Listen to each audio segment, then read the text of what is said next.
네, 안녕하십니까. 방금 소개받은 경북대학교 인문학술원의 김도영입니다. 좀 전에 그 이경석 선생님께서 목간에 관해서 말씀하셨는데 저는 이 금속기 명문에 좀 주목을 해봤습니다. 그래서 내용이 많기 때문에 발표 요지보다는 PPT를 좀 주목을 해주셨으면 감사하겠습니다. 네, 발표 제목은 삼국 통일신라시대 강명기술의 이 변천과 특징과 변천이 되겠습니다. 발표 내용은 다음과 같습니다. 우선 연구사를 검토해서 문제를 좀 제기하고요. 그다음에 그 강명 기술의 자세, 종류를 검토합니다. 마지막으로 이 강명 기술이 어느 정도 변천이 되는데 그 핵기를 정하고 그것이 역사적으로 어떤 의미가 있는지에 대해서 좀 살펴보도록 하겠습니다. 고대 문자를 표현하는 방법은 다양합니다. 그 가운데 가장 대표적인 것이 우리 사업단이 연구 과제인 이 목, 목간 글씨를 새긴 이 묵서라고 할 수 있습니다. 왼쪽에 보시는 것처럼 이 목간이나 혹은 오른쪽 토기 표면에 이렇게 붓으로 글씨를 쓰는 것을 묵서라고 하고요. 두 번째는 주출입니다. 그래서 흙으로 만든 거푸집에 이 문자를 새겨두고 거기에 이 금속을 녹인 금속을 부어서 문자를 표현하는 방법인데요. 왼쪽에 보이시는 호총의 호총 출도 호라든지 이 성독대왕 신종의 범종 같은 문자가 주출로 표현된 이 대표적인 이 사례라고 할 수 있습니다. 세 번째가 오늘 제가 주목하는 이 문자의 물체 표면에 직접 이 끌로 새기는 강명 기술인데요. 바탕 재질에 따라서 왼쪽에 보시는 돌이라든지 돌에 새긴 석비 그리고 흙에 새긴 토기 혹은 뭐 철에 새긴 상감대도 이렇게 나누어 볼 수 있는데 오늘 발표에서는 가장 오른쪽에 보시는 이 금, 은, 동, 청동 이런 이 금동 제품 또는 청동 제품의 표면에 새긴 이 강명 기술에 대해서 말씀을 드리고자 합니다. 왜 그럼 이런 금동이나 청동 같은 귀금속 제품의 강명 기술에 주목하는가? 가장 큰 이유는 이 문자를 사용하는 원래 의도, 그러니까 무언가를 이 다른 사람이나 혹은 후세에 전달하기 위해서 문자가 탄생했는데 그런 목적을 가장 잘 충실하게 달성할 수 있는 기술이 바로 이 강명 기술이기 때문입니다. 예를 들어서 좀 전에 보신 토기 같은 경우는 깨져버릴 수가 있습니다. 그렇기 때문에 전달 효과가 이런 금속 제품보다 미비하고 또 철기 같은 경우는 이 상감 문자 같은 경우는 녹이 슬어 버릴 수도 있고 사실 새기기도 그렇게 쉽지가 않습니다. 이에 반해서 제가 주목하는 이 청동 제품 혹은 금동 제품은 토기보다 훨씬 경도가 크기 때문에 살아남을 확률이 크고 철기보다는 또 문자를 새기기도 쉽습니다. 또 부식도 되지 않기 때문에 이 수백 년이 지나도 이 문자의 획이 변형되지 않은 채로 고스란히 발견되는 사례가 많기 때문에 이 당시 사용된 공구를 복원할 수 있다라는 그런 큰 이유가 있습니다. 큰 장점이 되겠습니다. 그러면 지금까지 이런 강명 기술, 금동, 청동 제품의 강명 기술이 어떻게 연구되어 왔는지 그 연구사에 대해서 간단하게만 좀 설명을 드리면 이 금관총에서 출토된 이사지왕이라고 하는 이 칼이 있습니다. 팔자, 십자, 뭐 이사지라고 하는 글자가 새겨져 있는데 여기에 대해서 김재용 선생님께서는 이 날카로운 도구로 새겼다라고 하셨고 이용현 선생님께서는 뾰족한 도구로 파서 만들었다 이렇게 이야기를 하셨습니다. 부여 왕릉사에서 출토된 청동사리 함 같은 경우는 이 손한일 선생님과 양기식 선생님께서 도자를 사용해서 이 획을 그었다, 그어 쓰듯이 새겼다 이렇게 이해를 하셨고요. 익산 미륵사지 서탑 금제사리 봉안기에 이 문자가 새겨져 있는데 손한일, 임혜경, 권영애 선생님께서 역시 도자로 새긴 것으로 판단하셨고 이 정현숙 선생님께서는 이 금판에 칼로 어, 직접 응각을 했다 이렇게 이해를 하셨습니다. 뭐 여러 선생님들께서 이렇게 강명 기술을 추정하셨는데요. 마치 지금 보시는 이 초등학교 우리 미술 시간에 판화처럼 이 고무로 된 판에 그림을 그리고 이것을 깎아내는 이런 강명 기술로 이해를 하신 것 같습니다. 근데 사실 청동판이나 금동판에 직접 한 번만 새겨보면 알 수 있습니다만 이 사람의 손의 힘으로 그러니까 악력만으로 이 금속 제품을 깎아낸다는 것은 사실 물리적으로 좀 불가능합니다.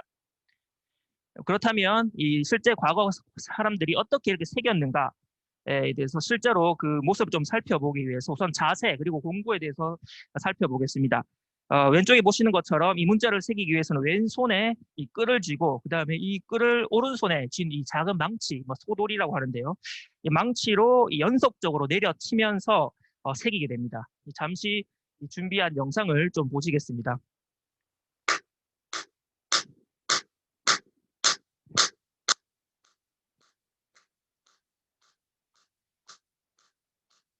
네, 이 화면에는 사실 작아서 나오진 않지만 이렇게 새긴 이 부분에 이 끌의 끝에 흔적이 남게 됩니다. 그러니까 역으로 이, 이 요게 남은 그 흔적을 분석을 하면 어떤 조각글을 사용했는지 이 금동 제품에서는 판단을 할 수 있다는 겁니다. 이 결론적으로 말씀드리면 삼국시대부터 통일신라 시대까지 강명기술은 지금 왼쪽에 점선을 기준으로 왼쪽에 보이시는 이 6가지 기술로 좀 정리를 할 수 있겠습니다.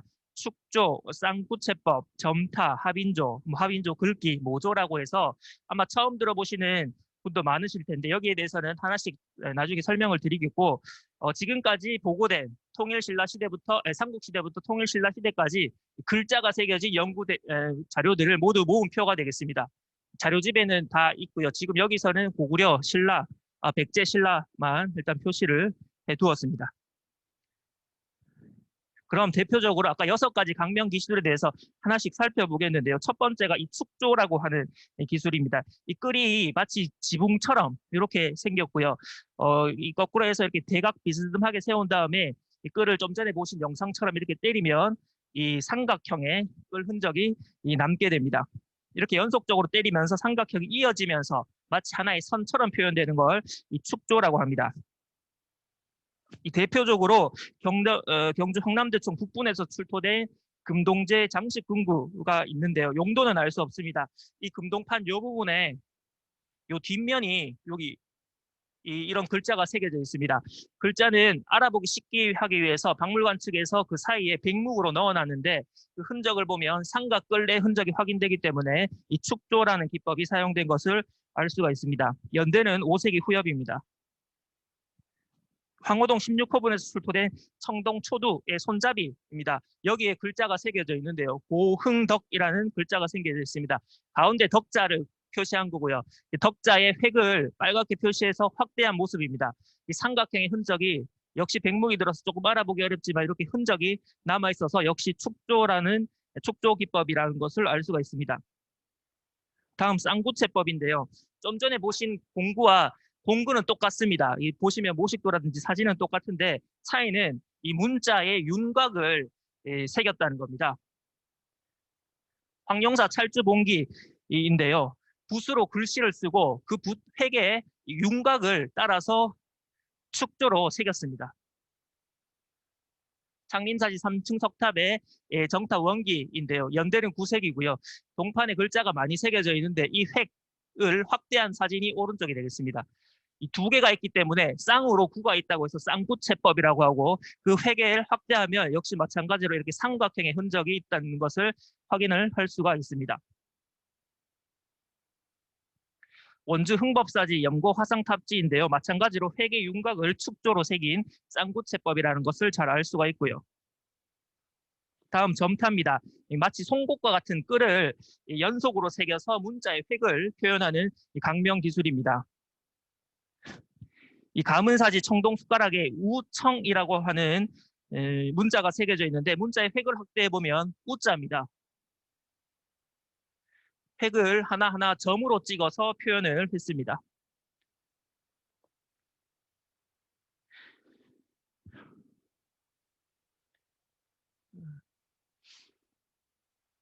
예, 다음은 합인조인데요. 예, 왼쪽처럼 이렇게 생긴 끌입니다. 이게 끝부분이고요. 이 부분으로 이제 동판을 때리게 됩니다. 이렇게 이 제품의 표면을 쳐서 획을 표현하는 강명 기술인데 좀 전에 말씀드린 이 축조가 이 삼각형을 나타낸다면 이 합인조는 이런 단위들이 표현이 되고 마치 연속으로 때리면 마치 하나의 선이 이어진 것처럼 보이는 것이 이 큰 특징입니다. 대표적으로 공주 무령왕릉에서 출토된 다리장명 은팔지 내부에 글자가 새겨져 있는데요. 그 연대는 경자년이라는 연대가 쓰여 있어서 520년이라는 걸 알 수가 있고 강명 기술을 확대해 보면 합인조라고 하는 그런 강명 기술을 확인할 수가 있습니다. 네, 다음으로 합인조 긁기인데요. 좀 전에 보신 합인조 끌을 팔찌 경우는 직접 망치로 때렸습니다. 그런데 망치로 때리지 않고 오른쪽에 보시는 것처럼 직접 이 공구를 가지고 손으로 이렇게 끌어서 상처를 남기듯이 그렇게 문자의 획을 표현하는 게 합인조 글귀가 되겠습니다. 강남대청 북부에서 출토된 부인대명 허리띠 장식입니다. 여기 부인대라고 하는 이 글자가 새겨져 있어서 피장자가 여성이라는 걸 알 수 있는데 이 대자를 확대한 모습이 되겠습니다. 이런 흔적 이 합인조 글귀에 해당하고요.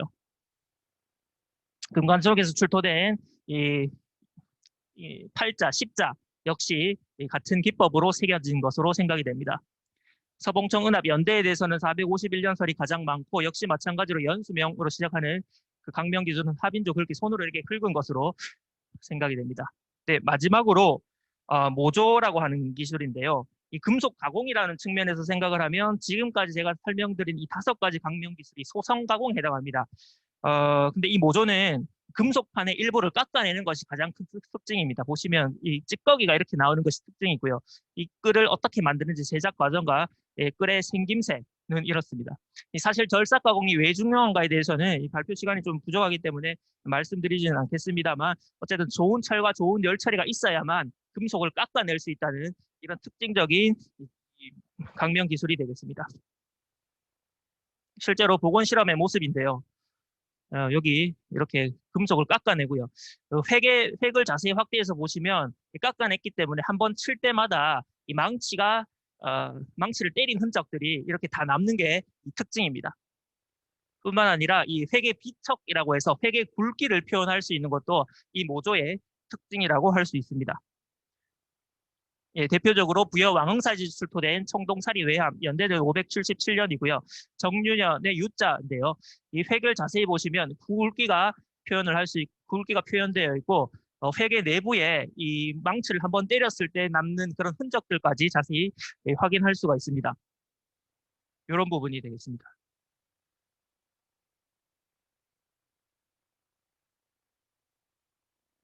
익산 미륵사지 금제사리 봉황기 연대 639년입니다.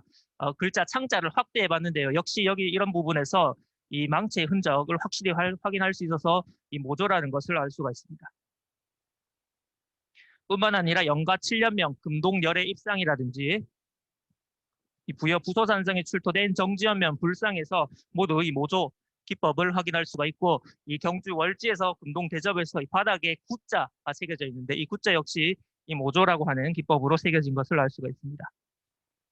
네, 다음으로 마지막으로 이 획기 그리고 그 의미에 대해서 살펴보겠습니다. 예, 지금까지 제가 삼국시대 그리고 통일신라 시대의 강명기술의 특징 그리고 대표적인 사례 그리고 연대에 대해서 좀 두서없이 말씀드렸는데 간단하게 정리하면 왼쪽 표와 같습니다. 이 시공도라고 해서 이 세로축에 이 시간을 나타내고요. 오른쪽에 고구려 백제 신라 그리고 이 통일 신라를 표현을 했습니다. 그리고 지금까지 보고된 이 50여 점의 강명 기술을 이 아래쪽에 보시는 것처럼 이 기호로 표시하고 이 적절한 위치에 배치를 했습니다. 이 숫자는 오른쪽에 적혀 있는 이 유물을 가리킵니다.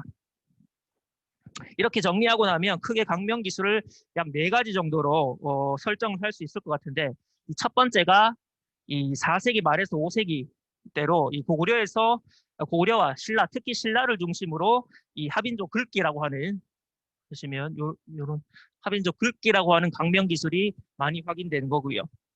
대표적으로 21번 되겠습니다. 두 번째는 6세기 중엽으로 고구려와 백제를 중심으로 이 모조라고 하는 강명 기술이 많이 등장하는 시기가 되겠습니다. 세 번째는 이 통일을 전후한 시기로 다양한 강명 기술이 혼재합니다. 특히 강명 기술 가운데 유일한 이 점타라고 하는 이 가문사지의 청동 숟가락도 이 시기에 등장을 하고요. 이 네 번째가 9세기 때로 이 통일신라에서 이 쌍구체법이라고 하는 크게 2개의 구를 새겨서 획을 표현한 이런 강명 기술이 등장합니다. 이상으로 설정한 이 4가지 획기가 지니는 의미를 이 국제교섭이라는 국제교류라는 관점에서 한번 살펴보도록 하겠습니다. 이 첫 번째가 4세기 말에서 5세기 신라를 중심으로 하는 합인조 글귀라고 하는 강명 기술이 등장하는 건데 특히 경주의 대형 고총에서 이런 제품들이 집중적으로 발견되고 있습니다. 이 문자의 크기라든지 서체, 공구가 굉장히 유사하기 때문에 이 문자를 새기는 이 공인의 행위 역시 비슷하였을 것으로 추정을 합니다. 이 5세기 때 신라 중심으로 등장한 이 강명 기술을 생각하는데 이 중요한 것이 이 서봉청 출토 연수명 은합입니다. 표유의 19번인데요. 경주에서 출토가 됐기 때문에 제가 여기 신라에 이렇게 표현을 해놨지만 실은 이 제품이 고구려에서 제작되었을 가능성이 크다고 합니다. 만약에 이 견해가 타당하다면 이 5세기 후엽 경주를 중심으로 하는 이 강명기술은 현재로서는 고구려에서 그 계보를 구해도 무방할 것으로 생각을 합니다. 그 고구려 남정을 비롯해서 신라가 이 고구려에 종속된 태도를 취한 것을 고려하면 이 하빈조 글귀라는 강명기술이 등장한 계기는 고구려형으로 볼 수 있습니다. 예, 두 번째 획기가 6세기 중엽 고구려 그리고 백제 금동 소불의 광배라든지 이 청동사리함에서 모조가 대량으로 확인됩니다. 이 문자를 단순히 선으로 표현하는 좀 전에 5세기 때 강명 기술에 비해서 이 회계 굵기를 조절할 수 있다는 점에서 좀 더 발전된 강명 기술이고 이와 관련해서 중국 산동 지역의 금동 소불에 좀 주목해 볼 필요가 있습니다. 산동 지역의 박흑현의 용화사지라든지 곡추시의 승과사지 그리고 태안시의 흥하촌에서 금동 소불이 대량으로 출토됐는데 명문이 있어서 그 제작 연대를 알 수 있고 대부분 북이라든지 동이 혹은 이 북제 제작된 이 북조의 금동 소불에 해당하고 그 역시 이 모조라는 것을 알 수가 있습니다. 지금 보시는 이 북조 때의 이 모조 제품들입니다. 따라서 현재까지 보고된 자료에 근거하는 한 고구려와 백제의 금동 소불의 원료는 이 중국 산동 지역에서 구할 수 있고 이 강명 기술 문자를 새기는 이 모조라는 기술 역시 이 금동 소불의 제작 기술이 한반도로 전래되는 과정에서 함께 유입된 것으로 이해할 수 있을 것입니다. 또 북조에서 유입된 이 모조 기술은 문자를 새기는 것뿐만이 아니라 이 왼쪽에는 백제의 여러 가지 이 금공 제품들인데요. 이 특정 문양, 짧은 선을 연속한 단사 선문 그리고 이렇게 보시는 이 화연문과 활용이 돼서 문자뿐만이 아니라 다양한 문양을 새기기도 하고 비슷한 문양이 오른쪽 가운데 점선을 기준으로 일본 열도에서도 확인되고 있기 때문에 이 백제의 모조 기술이 큰 시차 없이 일본 열도로 이입된 것으로 생각을 합니다. 문헌 기록에 의하면 560년대에 고구려 북위의 교섭이 지속되고 567년에 이 북제와 백제도 다시 교류를 재개합니다. 특히 이 백제는 조불공이라고 해서 불상을 만드는 이런 전문 기술자들을 외로 파견하는데 그런 과정에서 일본까지 이런 모조 기술이 전달된 것이 아닌가 생각을 합니다. 네, 세 번째 획기가 이 통일을 전후한 시기에 다양한 강명 기술이 확인은 되는데요. 이런 양상을 당시 혼란했던 그런 삼국 통일의 한반도 정세와 곧바로 직결시키기는 어렵습니다만 유일하게 제가 아까 강조했던 모조라고 하는 기술이 확인되는데 이것에 관해서는 이 백제로부터 신라라고 하는 그런 기술 이전을 어느 정도 생각해 볼 필요가 있을 것 같고 이와 관련해서 백제 공인인 아비지가 황룡사를 건립하는데 주도적인 역할을 했다 그런 기사를 좀 참고할 수 있을 것 같습니다. 네, 마지막 획기가 이 9세기 때로 아래 보시는 이런 쌍고체법들이 일시에 등장하는 겁니다. 탑지를 비롯해서 이 불교와 관련된 어떤 동판 사릭이라든지 범종에 확인이 되는데요. 이 쌍고체법은 회계 윤곽을 새겨가지고 회계 굵기까지 표현할 수 있다는 점에서 문자를 표현하는 가장 뛰어난 이 강명 기술 또는 이 공인의 의도가 가장 잘 반영된 강명 기술로 판단할 수 있습니다. 예를 들어서 이 렴자 같은 걸 보시면 만약에 이걸 쓴다고 하면 이렇게 쓴 다음에 이렇게 내려올 겁니다. 근데 새기는 입장에서는 이걸 먼저 새겨야지 마치 쓴 것과 같은 동일한 효과를 나타낼 수 있기 때문에 이걸 생긴 공인 역시 이 획순까지 아주 잘 이해하고 있었다는 문자에 대한 해박한 지식을 이미 소유하고 있었다는 것을 알 수가 있습니다.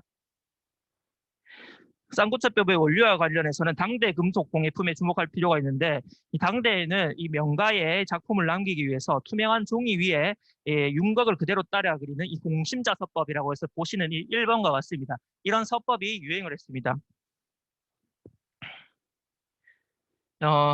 이런 공시자서법이 이제 강변 기술에도 도입되어서 회계 윤곽을 새기는 그런 쌍구체법이 등장하게 되었습니다. 대표적으로 중국의 쌍구체법이 확인되는 유물들을 모아놓은 건데요. 이 당나라 때부터 요드에까지 이런 쌍구체법이 확인되고 이런 쌍구체법이 중국에서 이 통일신라로 건너오면서 통일신라에서도 그런 강명 기술이 등장한 것이 아닌가라고 생각을 합니다. 예, 지금까지 말씀드린 내용을 바탕으로 처음에 말씀드린 시공도의 왼쪽에 중국을 오른쪽에 외를 표현하고 이 강명 기술의 계보를 나타낸 도면이 되겠습니다. 첫 번째 획기에 대해서는 고구려에서 신라의 전파, 두 번째 이 획기에 대해서는 이 북조에서 신라로 전파, 마지막 세 번째는 좀 혼재한 양상이고 이 네 번째 쌍구제법 등장에 관해서는 이 당의 영향을 살펴볼 수가 있습니다. 오른쪽은 이 바바 선생님께서 동아시아 서사 문화 어떻게 글씨를 쓰고 무엇을 글씨를 쓰고 글씨를 쓸 때 손으로 잡고 쓰는지 아니면 책상에 두고 쓰는지 뭐 이런 문화들을 표시한 모식도가 되겠는데요. 이런 모식도를 보시면 사실 신라 같은 경우는 아직 구체적으로 그런 개념들이 정립되어 있지는 않습니다.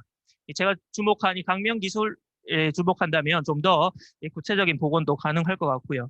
마지막으로 이 두 가지 의의에 대해서 말씀드리겠는데 한반도에서 보이는 이런 강명 기술은 이 화살표의 방향을 보시면 아시겠지만 항상 중국에서부터 이 영향을 받고 있습니다. 그래서 첫 번째 의의가 되겠고 두 번째가 마지막입니다.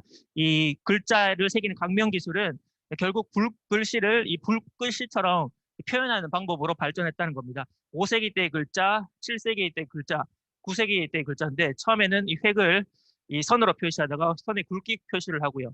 마지막에는 이 붓의 획까지 표현하는 그런 강명 기술의 발전이 있었다는 게 강명 기술 변천과 의 중에 두 번째라고 할 수 있겠습니다. 네, 이상으로 발표를 마치겠습니다.